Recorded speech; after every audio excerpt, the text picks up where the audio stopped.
There are significant new developments in the mysterious death of 18-year-old Nolan Wells that we want to talk about tonight. There are two investigations running in this case now, not one. The first is the one you know about. What happened to Nolan Wells on the 4th of July? The second one started later, and it is not about that day at all. According to LiveNOW from Fox, the FBI is investigating threats made against the people who were with Wells in the hours before he vanished, and against officials working the case. That is a separate federal matter with its own file. It does not tell you anything about how Nolan Wells died. What it tells you is that the reaction to this case has become a crime scene of its own. So we are going to follow one object through this whole video: the threat, where it started, who it reached, and what it has already cost. Nobody has been charged in Nolan Wells' death, but somebody is being threatened. And the threats did not start on Horn Island. They started on the internet. According to WWL and ABC News, they reached the young men who were on that boat within weeks of the body being recovered. Let's put the dates down first, because the timeline is the whole story here. Nolan Wells was 18. On the 4th of July, he took a boat trip to Horn Island, Mississippi. He disappeared during that trip. His body was recovered on the 6th. Those facts come from CNN and Locks, and everything else in this case hangs off them. Now watch what happened in the weeks after. The friends who were with Nolan in the hours before he vanished started receiving death threats. Not arguments, not mean comments, death threats. According to WWL and ABC News, they also faced a wave of online harassment. Here is where we have to be precise about who these young men are. Police have not named a suspect in Nolan's death. No one has been charged. The case remains under investigation by the Jackson County Sheriff's Department and the FBI, according to NOLA.com and CNN. These friends are witnesses. They are the people who were there. And according to their own reports, they are the people being threatened for it. That is a strange position to be in. You are grieving a friend. You are talking to investigators. And strangers online are telling you that you should be dead too. That is what the threats actually are. And one witness decided to push back. His attorney sent a cease-and-desist letter over statements made about him online, according to WWL and TheGrio. A cease-and-desist does exactly what it sounds like. It demands that the statements stop. It does not erase the death threats, but it creates a record. It puts a name on the harassment, and it tells you something important, that the threats had gotten bad enough to cost money, time, and legal firepower. The threats did not stop with the boat. Nolan's mother, Christine Wansley, says the family has received threats as well. That is according to LiveNOW from Fox, the same report that says the FBI is now investigating the threats against the people who were with Nolan in the hours before he vanished. So now count the targets, the witnesses, the mother, the family. Mississippi officials were watching this happen in real time. According to Newsweek, they urged the public not to rush to conclusions and warned that social media speculation could hinder the investigation. That warning was not a formality. It was a description of what was already happening. Here is what was already happening. A purported toxicology report started circulating on social media. Mississippi Public Safety Commissioner Sean Tindell looked at it and said it is fraudulent. That is his word, according to WellBT. An enhanced version of a released distress call, with a transcript attached, started circulating too. A forensic expert told News Nation it could not be verified, so while the threats were arriving, this was the evidence people were sharing. The witnesses were not just facing death threats, they were facing a wall of unverified claims, dressed up as proof. And the family is fighting that wall too. Ben Crump says the family has hired forensic audio experts to examine a recording connected to the case. So where did the threat come from? Not from the water, not from the island. It came from the reaction to the case, the comment sections, the screenshots, the fraudulent toxicology report. The unverified distress call. Mississippi officials warned that speculation could hinder the investigation. The FBI is now investigating the threats. That is the chain. And it ends in a federal investigation, a very different machine from a sheriff's department. This is not an investigation into how Nolan died. It is an investigation into what happened after. Keep those two files apart in your head, because almost nobody discussing this case online does. So what are they actually looking at? Let's go through it, piece by piece, because what this case appears to show, on the record, is a gap, a hole in the timeline, and everything else is what people have tried to fill it with. Start with the boat. The GPS data from the Mississippi Department of Marine Resources, obtained by CBS News, shows the boat left Horn Island at approximately 4:31 p.m. That is the departure. A concrete time, an object you can point to. Now the man himself. According to the United Cajun Navy report obtained by TMZ, Nolan's last independently verified sighting fell between 3:23 p.m. and 4:27 p.m. Independently verified. That means someone else saw him. Not the people on the boat, a separate set of eyes. So here is the arithmetic. Last verified sighting at 3:23. Boat leaves at 4:31. That is a window of about an hour and 8 minutes. And inside that window, the verified record goes quiet. That is the gap. That is what the threats are trying to close, or trying to keep open. Now, you need to hear the rest of that report. The United Cajun Navy is a volunteer search and disaster response organization, not a law enforcement agency. Their report is not an official finding. According to the organization itself, that is what it is. So when you read that report online, remember who wrote it. It is a search team's timeline, not a prosecutor's.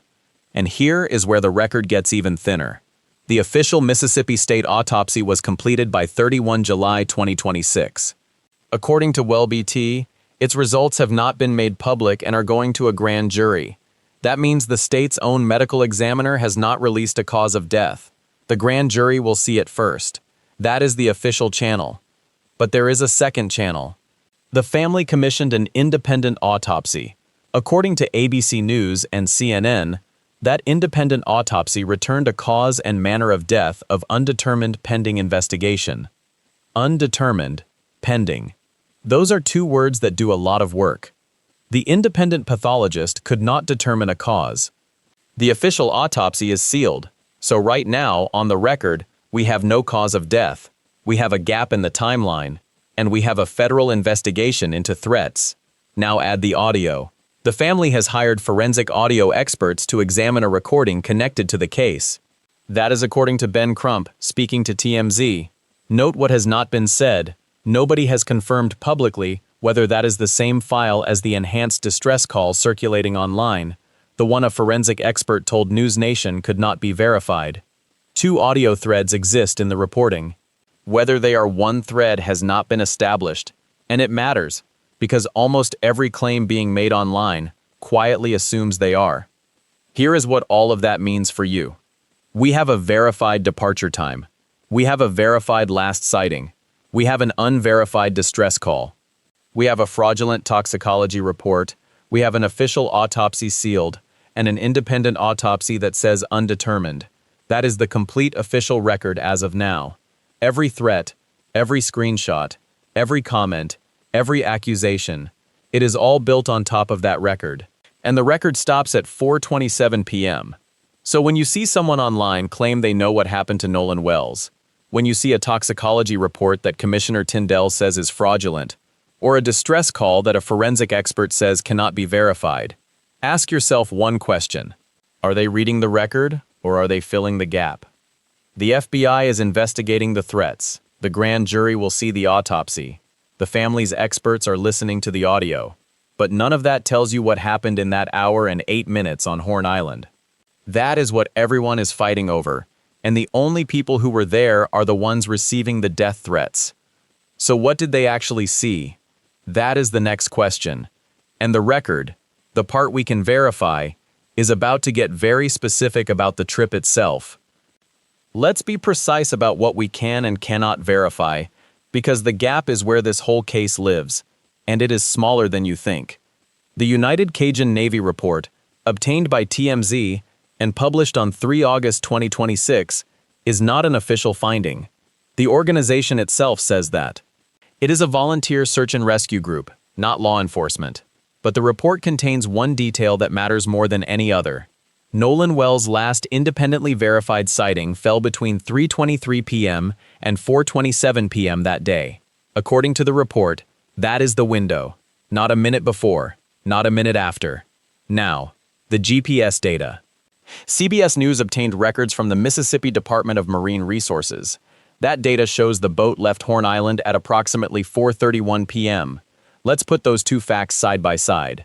Last verified sighting, between 3:23 and 4:27. Boat departs, 4:31. That leaves a window of at least 4 minutes and at most 68. That is the entire dispute. But here is what the GPS data does not show. It does not show who was on the boat. It does not show what condition anyone was in. It does not show whether Nolan Wells was conscious, injured, or already gone when that boat left the island. The satellite record is a timestamp. That is all. And the people who were on that boat, the ones receiving death threats, the ones whose attorney has sent cease-and-desist letters, they are the only ones who can fill in what happened inside that window. According to WWL and ABC News, those friends have reported death threats and online harassment. One friend's attorney has sent a cease-and-desist letter over statements made about him online. That is not a confession. That is a legal response to public accusation. And consider what the official record does not contain. No charges have been filed. According to NOLA, CNN, and NPR, no one has been charged in connection with Nolan Wells' death. The case remains under investigation by the Jackson County Sheriff's Department and the FBI. That is the full legal status. Not suspect, not person of interest, not target. The people on that boat are witnesses. And witnesses do not become suspects just because the internet decides they are. Mississippi officials have urged the public not to rush to conclusions. According to Newsweek, officials warned that social media speculation could hinder the investigation. That is not a form letter. That is a public acknowledgement that the speculation is interfering with the work, and the work is not done. The official autopsy is sealed. The independent autopsy is undetermined. The audio is unverified. The toxicology report is fraudulent. Every piece of evidence that could answer the central question is either sealed, unverified, or fake. So what does the verified record actually show? It shows an 18-year-old went on a boat trip on 4 July 2026. According to CNN and WOX, he disappeared during that trip to Horn Island, and his body was recovered on 6 July. 2 days. That is the verified timeline. The boat left at 4:31. The last sighting was before 4:27. The body was found 2 days later. Everything else, the threats, the speculation, the theories, the accusations, is built on top of that thin record. And now the FBI is investigating threats against the people who were with Nolan Wells in those hours. According to LiveNOW from Fox, the teen's family says they have received threats as well.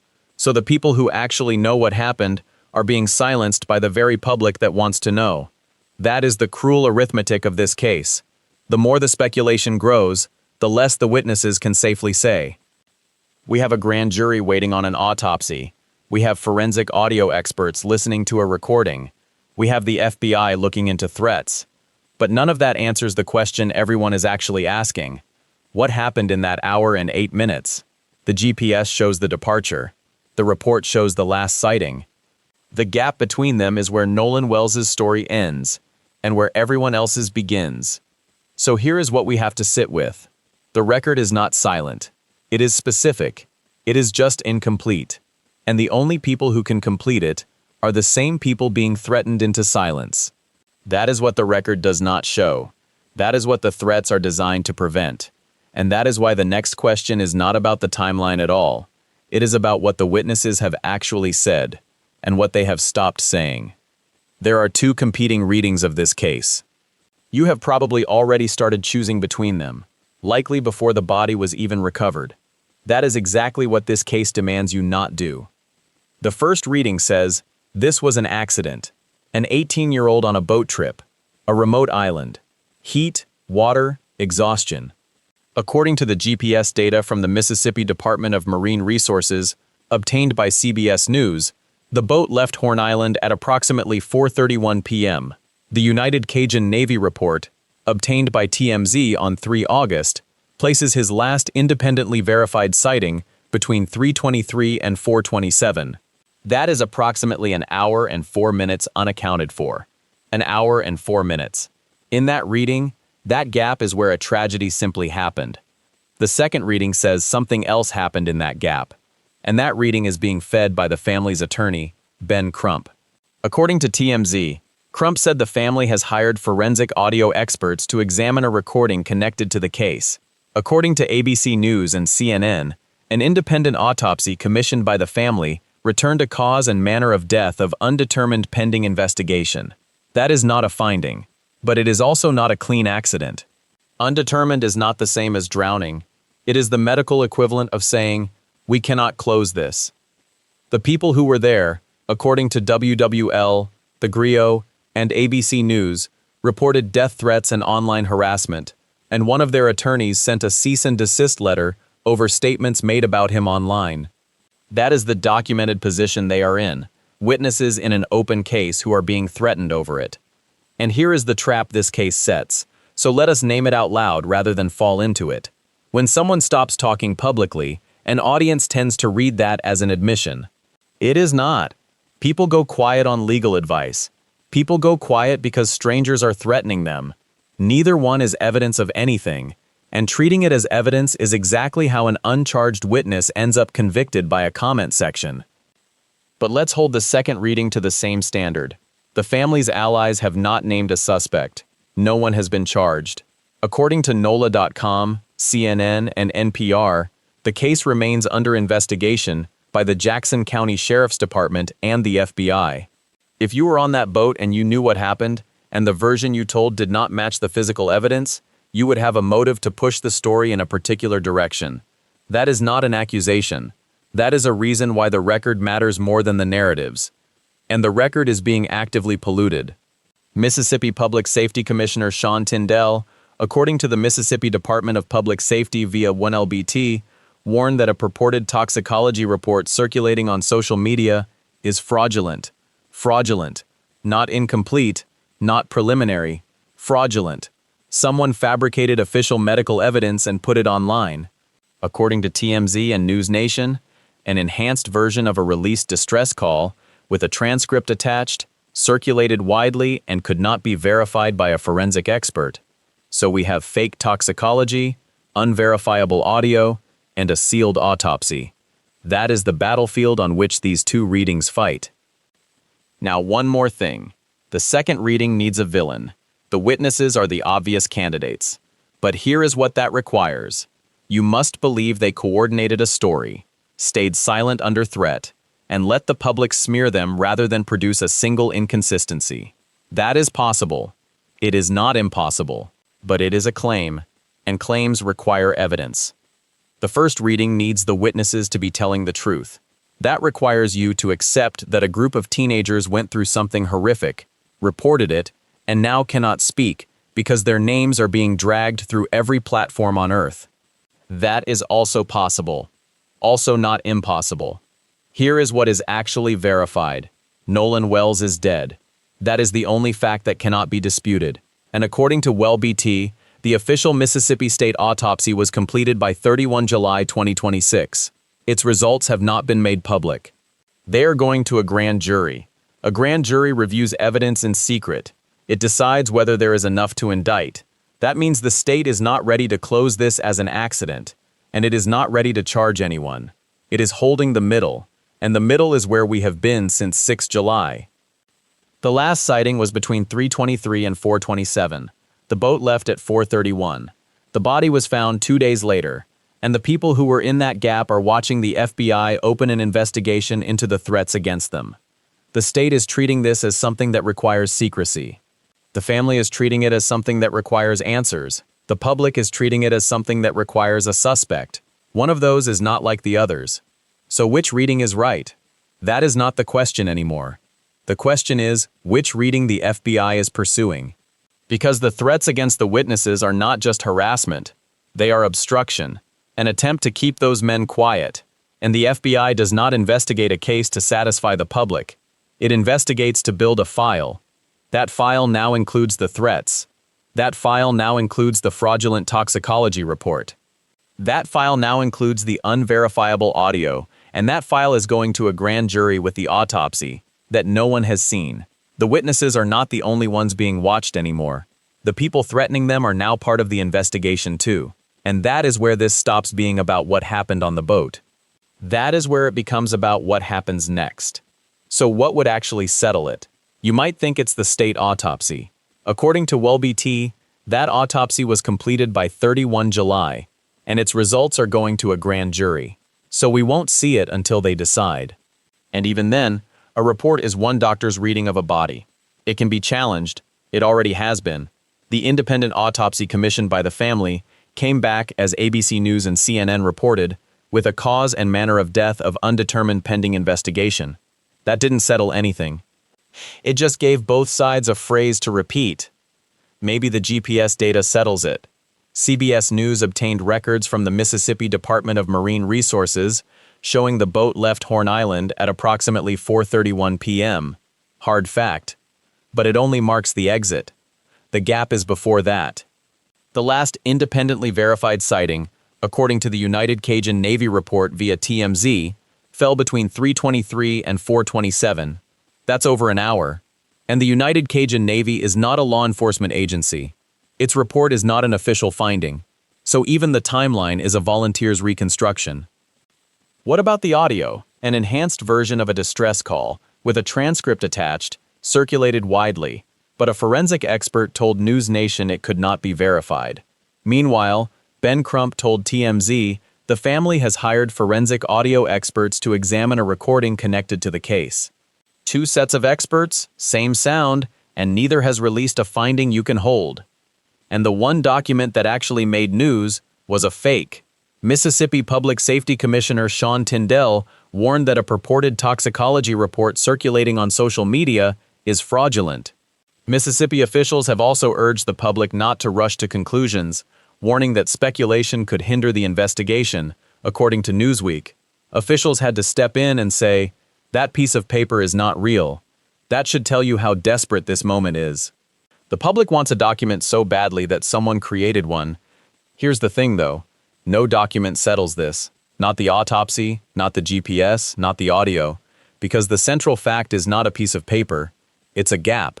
A gap between 3:23 and 4:27, when Nolan Wells was alive, and a boat that left without him. The only people who can fill that gap are the people who were on the trip. And according to LiveNOW from Fox, the FBI is now investigating threats against those witnesses, and the family says they've received threats as well. Friends have reported death threats and online harassment, and one friend's attorney has sent a cease-and-desist letter, according to WWL and TheGrio. So the reaction to this case has become part of the case. That is not a tangent. It is why there are 2 investigations instead of 1. And it is worth keeping them separate rather than merging them, the way the coverage keeps doing. The threats file and the death file are different files, run by different agencies, answering different questions. Nothing published so far tells us they meet. So what would settle it? Not a test, not a document, a person. The person who was there and decides to speak, or the person who threatened them and gets caught. That's who decides where this goes. And while we wait, there's a woman who does not have the luxury of waiting. Nolan's mother. She has received threats too. She has heard her son's name dragged across the internet, she has seen the fake reports and the doctored audio, and she is still asking the same question she asked on 6 July. What happened to my son? That is not a case file. That is a mother. And until she gets an answer, this case is not over. Her name is Christine Wansley.